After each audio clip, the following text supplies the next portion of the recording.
किशन के पास एक छोटा सा जमीन का टुकड़ा था जिसमें वो हर साल गेहूं और धान की खेती करता था और फसल होने पर बाजार में बेचकर जो भी पैसे मिलते उसी से अपना गुजारा करता था।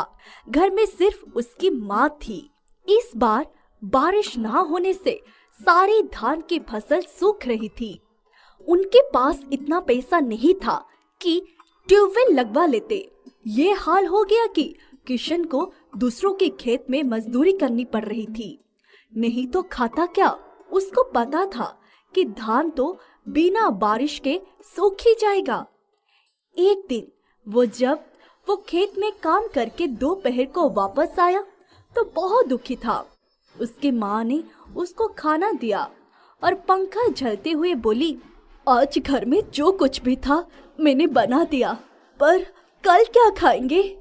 माँ, ऊपर वाला हमें किन कर्मों की सजा दे रहा है? बेटा चिंता मत करो, कुछ ना कुछ हो जाएगा। धान की फसल ही जाएगी ना, हमारी जमीन तो है। अब की बार गेहूं की फसल लगवाओगे तो शायद ऊपर वाला हमारी मदद करे। धैर्य से काम लो। हम किसी का बुरा नहीं करते तो हमारे साथ भी बुरा नहीं होगा। तभी दरवाजे की कुंडी खटकी। उसकी माँ ने देखा एक साधु भिक्षा मांगने आए थे।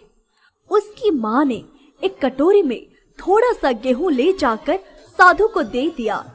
माई, कुछ खाने को दे दो, गेहूं का मैं क्या करूंगा?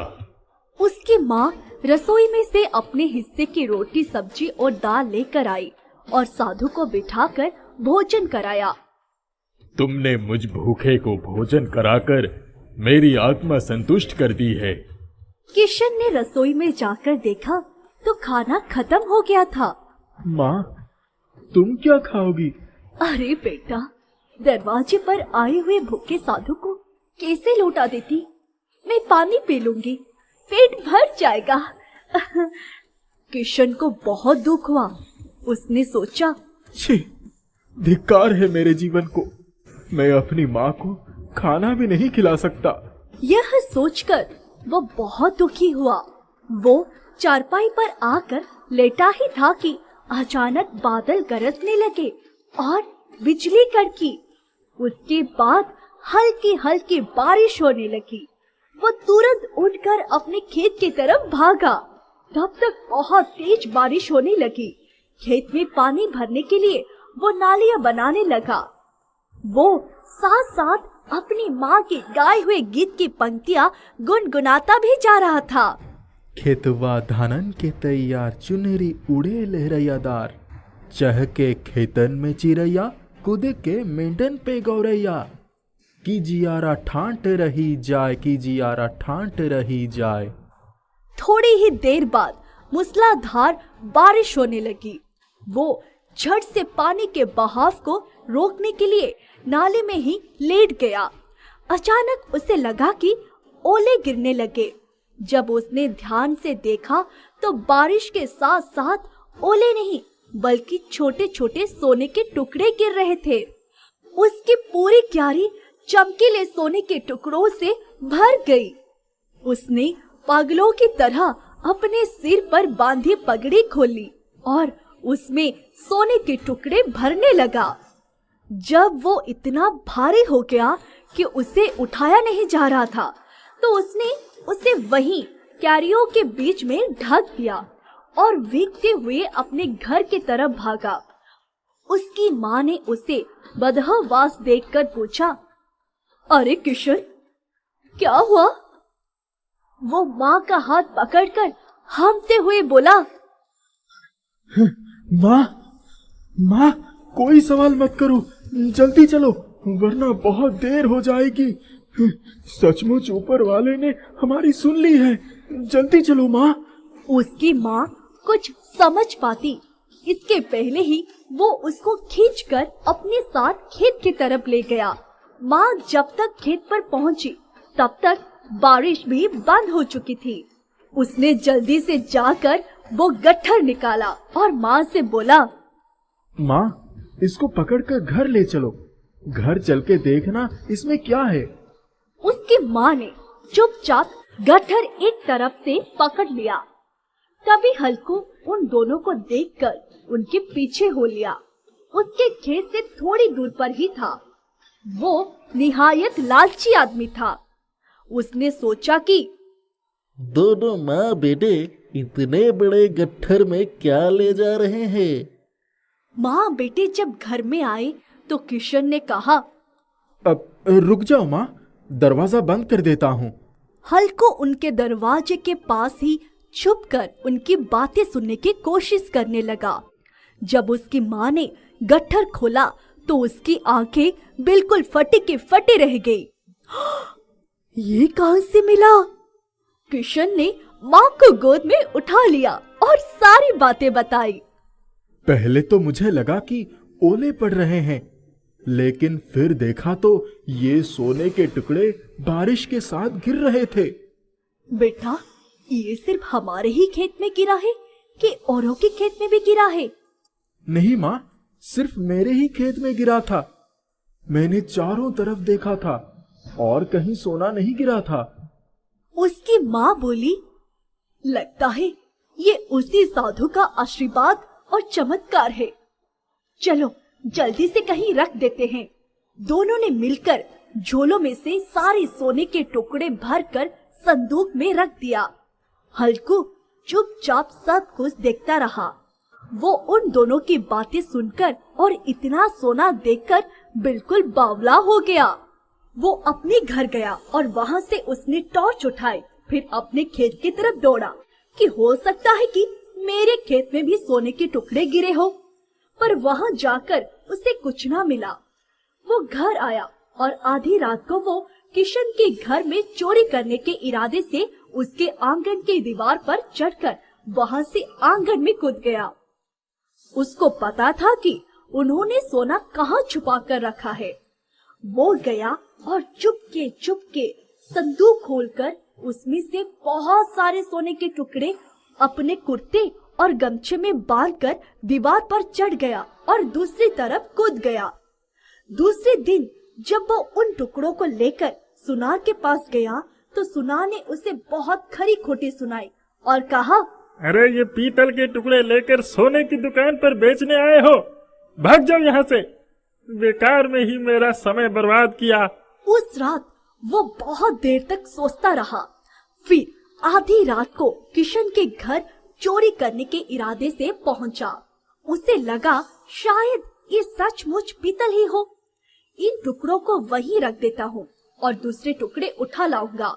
हल्कू ने दीवार पर से कूदकर संदूक में से टुकड़े निकाल लिए और पहले वाले टुकड़े उसी में रख दिए। जब वो दीवार पर चढ़ने लगा तो अंधेरे में उसको कुछ दिखाई नहीं पड़ा। वहीं मधुमक्खियों ने अपना छत्ता बना रखा था। मधुमक्खियों ने छत्ते पर पैर पड़ते ही उन्होंने उसके पूरे शरीर को ढक लिया और डंक मार मार कर उसे घायल कर दिया। उसका पूरा शरीर सूज गया। वो बार बार ऊपर चढ़ने की कोशिश करता और नीचे गिर जाता। किसी तरह वो ऊपर चढ़कर दूसरी तरफ कूदा और अपने घर की तरफ भागा।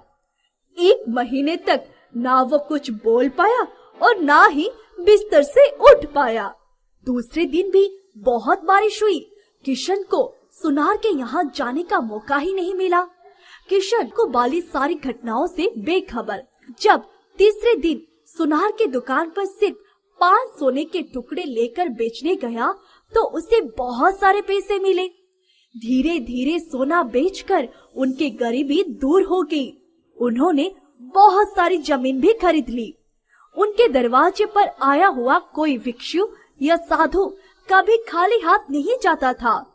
1 महीने बाद जब हल्कू ठीक हुआ तो उसने किशन को जाकर सारी बात बताई और जो सोने के टुकड़े चुरा कर ले गया था वो वापस कर दिया और माफी भी मांगी। किशन के हाथ में आते ही वो टुकड़े सोने में बदल गए। किशन और उसकी माँ ने उसे माफ कर दिया और उसकी मदद भी की। सोने के वारिस ने किशन और उसकी माँ की दुनिया ही बदल दी। राजा सोनपुर गांव में रहता था। जैसा उसका नाम वैसे उसके सपने। राजा खुद को सच का राजा समझता था, ना ही वह घर के कोई काम करता और ना अपने माता पिता की कोई बात सुनता, बस बड़ी बड़ी बातें करता रहता। घर वाले तो उससे परेशान थे ही, गांव वाले भी उससे परेशान थे। जब उसकी मर्जी होती किसी के घर भी जाकर बैठ जाता और सच के राजा की तरह गांव वालों पर रौब जमाता। गांव वाले उसे बच्चा समझकर कुछ नहीं कहते थे, सब सोचते बड़ा होकर ठीक हो जाएगा। लेकिन राजा को ऐसा लगता था कि वह किसी से भी कुछ भी काम करवा सकता है। एक दिन की बात है, राजा के पिता ने राजा से कहा, राजा, जाकर खेत में थोड़ा काम करवा लो। आज मैं खेत नहीं जा सकता, मेरी तबीयत ठीक नहीं है। पिताजी, मैं नहीं जाऊंगा, मुझे काम करना पसंद नहीं है। राजा, अगर तुम खेत जाओगे तो मैं तुमको 100 रुपए दूंगा। 100 रुपए के लालच में राजा खेत चला जाता है और वहाँ सबसे काम करवाता है। उसे दूर एक चमकती हुई चीज दिखाई देती है। वह खेत में काम कर रहे लोगों से पूछता है, वो सामने क्या चमक रहा है? वो सोने की झोपड़ी है। सोने की झोपड़ी? हाँ, वहाँ एक साधु रहते हैं। अगर इस झोपड़ी का थोड़ा सा सोना भी मुझे मिल जाए तो मैं तो सच का राजा बन जाऊंगा। और राजा झोपड़ी के पास जाता है। जैसे ही वे झोपड़ी को हाथ लगाता है, अंदर से आवाज आती है, कौन है बाहर? अंदर आओ। राजा अंदर जाता है तो साधु पूछते हैं, कौन हो तुम और यहाँ क्या कर रहे हो? राजा डर के कारण उन्हें सब सच बता देता है। तो साधु राजा को पूछते हैं, तुम सच में राजा बनना चाहते हो? हाँ। तो तुमको उसके लिए कड़ी मेहनत करनी पड़ेगी और मुझे खुश करना पड़ेगा, साथ ही अपने माता पिता और गांव वालों को खुश करना पड़ेगा। फिर मैं तुमको वरदान दूंगा। मेरा वरदान मिलते ही तुम्हारे पास सब कुछ होगा। क्या आप सच कह रहे हैं? हाँ। अब अगले दिन से ही राजा सबको खुश करने में लग जाता है। बिना पिताजी के कहे उनके साथ काम करवाता है, गांव वालों को भी परेशान नहीं करता और रोज शाम को सोने की झोपड़ी में साधु महाराज के पास जाता है, उनकी सेवा करता है। राजा को ऐसा करते देख राजा के पिता राजा की माँ को कहते हैं, ये अचानक राजा को क्या हुआ? मुझे भी नहीं समझ आ रहा है। कल तो गांव वाले भी राजा की तारीफ कर रहे थे, उनका भी काम करवाता है, लेकिन अचानक से राजा में इतना परिवर्तन? वैसे अच्छा ही है, मुझे तो राजा की बहुत चिंता हो रही थी। ऐसा आलसीपन कब तक चलता? हाँ, तुमने सही कहा। अब गांव में भी राजा की वाहवाही होने लगती है। कुछ दिनों बाद राजा जब साधु के पास सोने की झोपड़ी में जाता है तो उनसे पूछता है, महाराज, आप मुझे वरदान कब देंगे? मैं सच का राजा बनना चाहता हूँ और आपके कहे अनुसार मैंने हर कार्य किया और हमेशा करूँगा। राजा बेटा, अभी तुमको थोड़ा परिश्रम और करना होगा। जैसा कि मैंने तुमको कहा था, राजा बनने के लिए तुमको मेहनत करनी होगी। जैसा आप कहें महाराज। और अब राजा और मेहनत करता है। अब गांव में ऐसा हो जाता है कि गांव में जहां भी राजा जाता उसको बहुत आदर सत्कार मिलता और राजा को बहुत खुशी होती। अब राजा को सबका काम करने और उनकी सेवा करने में मजा आने लगा। अब वे अपने माता पिता की भी बहुत सेवा करता और कभी किसी को गलत नहीं कहता। एक दिन जब राजा सोने की झोपड़ी में साधु के पास जाता है तो साधु उससे पूछते हैं, राजा, इतना समय हो गया लेकिन तुमने मुझसे दोबारा पूछा ही नहीं कि मैं तुमको वरदान कब दूंगा। महाराज, मुझे राजा बनने की क्या जरूरत है? सबसे मुझे इतनी इज्जत मिली और इतना प्यार मिलता है। मैं तो वैसे भी राजा बन गया। अब पैसे और महल का मैं क्या करूँगा? मैं अब ऐसे ही बहुत खुश हूँ। बेटा, यही मेरा वरदान था। मैं तुमको समझाना चाहता था और मुझे बहुत खुशी हुई कि तुम ये बात खुद ही समझ गए। लेकिन मैं आपसे एक बात जरूर कहूँगा कि सोने की झोपड़ी ने मुझे इतना बदल दिया जितना मैंने कभी सोचा भी नहीं था। साधु के चेहरे पर मुस्कुराहट आ जाती है। अब सब खुशी खुशी रहने लगते हैं।